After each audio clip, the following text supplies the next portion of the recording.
नमस्कार, आपण पाहता स्टार वन महाराष्ट्र न्यूज, जनसामान्यांचं निर्भीड व्यासपीठ। आजच आपल्या चॅनलला लाईक करा, सबस्क्राइब करा, शेअर करा। नाशिक शहरात वादळी वाऱ्यासह जोरदार पाऊस।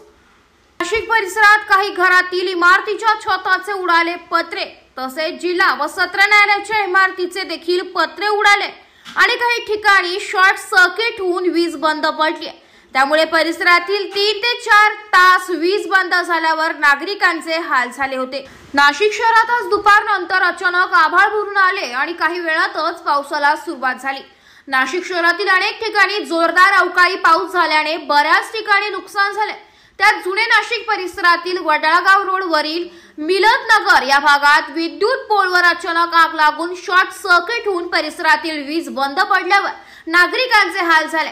त्यातच जोरदार वादळ आल्याने नाशिकच्या जुने नाशिक मधील द्वारका, आझाद चौक, बागवानपुरा चौक मंडई आदी भागात असलेल्या घरातील छताचे पत्रे उडाले।